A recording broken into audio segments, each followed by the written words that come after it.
Thank you, Vikas, for making time. And I'm sure that this whole discussions that we are having will benefit a lot of people.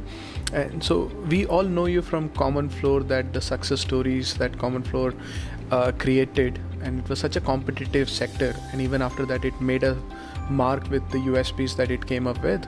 And after the exit from Common Floor, what is your current focus? What are you doing? So people will like to know, and then we'll take it from there. So Common Floor journey was very interesting. It came from an inner desire to try to create something which could create impact in our own country, which was based on latest technology platform, which was internet, and probably create $1 billion organization. With our merger, we made that possible. So that's how we started Common Floor, and it was more like 8-9 years went by without really knowing what happened, right? So we were in our head, we were still 22, 23, and while we had hit 30. So after Common Floor, after doing whatever we needed to do to ensure that it was now a sustainable business, it was time to look inwards. So spend some time with family, friends, getting our own bearings. Also spend time in looking at what's going around in the world. So when you're busy with your day-to-day and your passion towards one thing alone, you get blinded about a lot of other things. So I spend time reassessing stuff, trying to see where the future is, what I'm excited about, what I'm passionate about. Failed at a lot of new things, trying to learn new things, golf, boxing, photography, trying to get back in health. So I had actually what happens is when you're trying to build an organization, and I think it's common with young people, we generally tend to not really bother about the basics of life. We say, okay, we feel great about anything. We can stretch 16 hours, 18 hours, middle of the night we're working, right?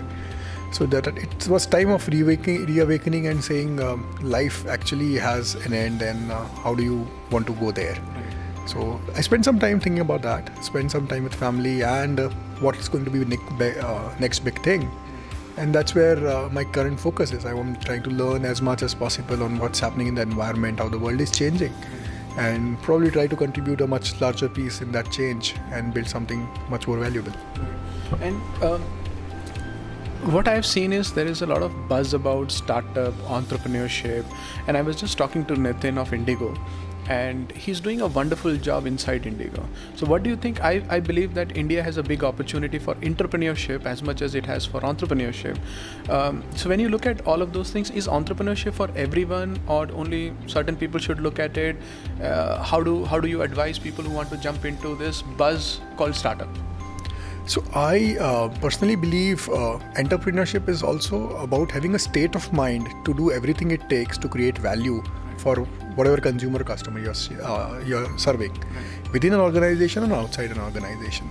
The only reason you choose to leave an organization is because after a point in time it might become constraining for you to follow your duties as well as try to go wild in entrepreneurship. That doesn't say that you cannot be an entrepreneur. It basically says that it's a inherent need to create an impact, inherent need to solve problems, generate value, and generate enough business out of that. So people who think about entrepreneurship can only be done outside, I would always advise that first and foremost you need to get that mindset saying whatever you're doing, how best can you do it, and what kind of impact you're creating, what kind of value that you're bringing back to your business. So if you follow that advice, the same thing you can do inside as well as outside. Entrepreneurship also has become kind of a fad thing right now, specifically word startups, and I think that needs to be broken into. Not everything can be a business, but startup is a term that specifically refers to those businesses who have potential trajectory of an exponential growth, which is either through building a particular moat like a big brand, or creating a product that becomes viral, or using technology distribution. So I think people need to differentiate between them and don't go by hype. Try to find your own bearing and do the best you can. See, other question that we get is there are a lot of entrepreneurs, well-established entrepreneurs, but they're not from a technical background. Since you did a tech startup, and they have all got inspired by the tech startup, and they also want to do something in tech, but somehow they don't know where to start and how to go about it. So if you have to advise them when they want to embrace digital and technology, where they should start from? So I will try to break down into three different categories for this answer.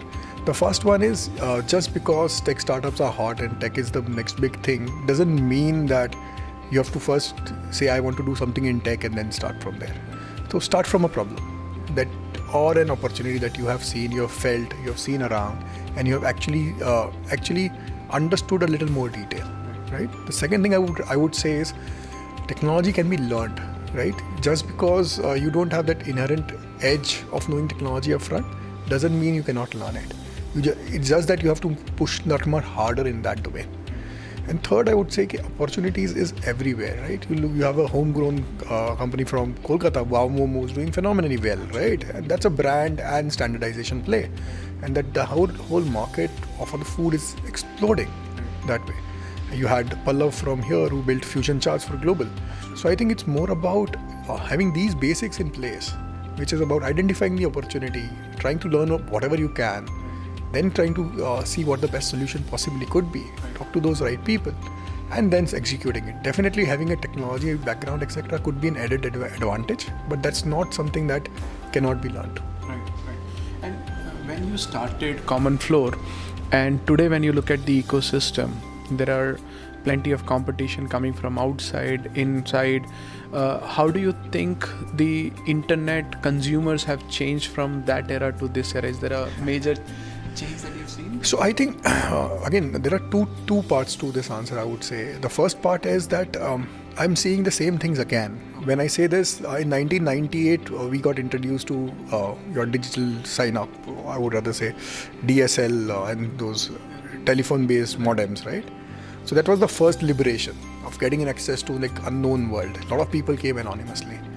In 2008, roughly, we got broadbands in the cities, right? And 2018 is like exploding year of Geo, right? 2017 they came in, 2018 they really exploded. So if you look at every 10 years, a different segment has come online. The segment has kept increasing. And they do the same set of things that the first time people came. They came in, they don't know what to do. They just use it as a time pass medium. So I would say a lot of things are the same, which were happening in the same patterns. So the advantage is if you look at the same pattern again and again, twice we have seen that. The third time it's much larger audience. So there is massive opportunity that is coming in. The things that have changed is there are people who are now digital native, who do not. So unlike the people who came into 98 or 2008, it was a part of their time they will go and connect. Today, you're there all the time. So your world is not just here. Your world is always the entire world. Right? It's not the physical world any longer.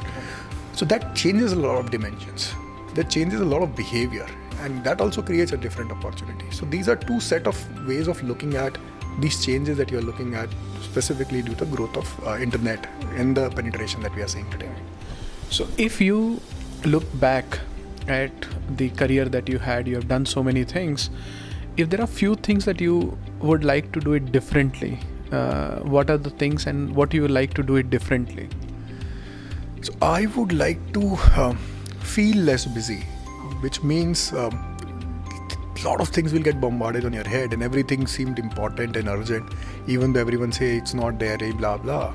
You ended up actually still not learning from it many times, and then you get hit by it only then hindsight. So I would want to be less busy, which means I would want to be have more better prioritization and have a better understanding of what should I focus on. Second, what I would like to do is have got my basics in place, which was again about personal prioritization of health and family, plus our passions and stuff, to be able to have a much more, I would say, much higher energy for much longer and much deeper connects in certain spheres of life. And the third thing I would say, what I would want to change is the rate at which I could learn. So I would want to learn much faster, and I would want to learn much better in those environments. I think these three things would have helped me saving a ton of time and getting much more experience, much deeper, meaningful understanding of my life and overall. But I think I still have more than half of my life ahead. Absolutely. So I'm still looking forward to trying to implement this. Absolutely. And as I said that this is a second edition, and we are doing a series called 2 years 2 tips. What are the 2 most powerful tips that you want to share with rest of us? I think there's just too many things that I would want to share.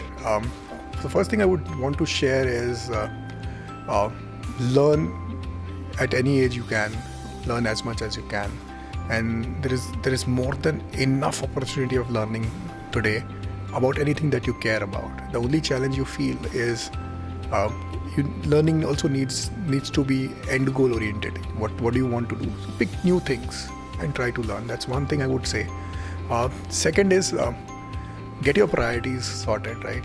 It's more about creating an impact while having the energy to do that, which means at least the basics of health, etc. needs to be focused on, even while you are building whatever you are building. Do not discount things, because this life is not a sprint, it's a marathon. You need to run long, need to run really hard. If you're well prepared, you will enjoy the race. Absolutely. And I think these are amazing tips. And if you have further queries, you can send it to us and we will see if we can get Vikas, and then we can get more questions answered. Thank you so much for your time, and we really enjoyed it. Thank you so much. Thanks for having me. Thank you so much.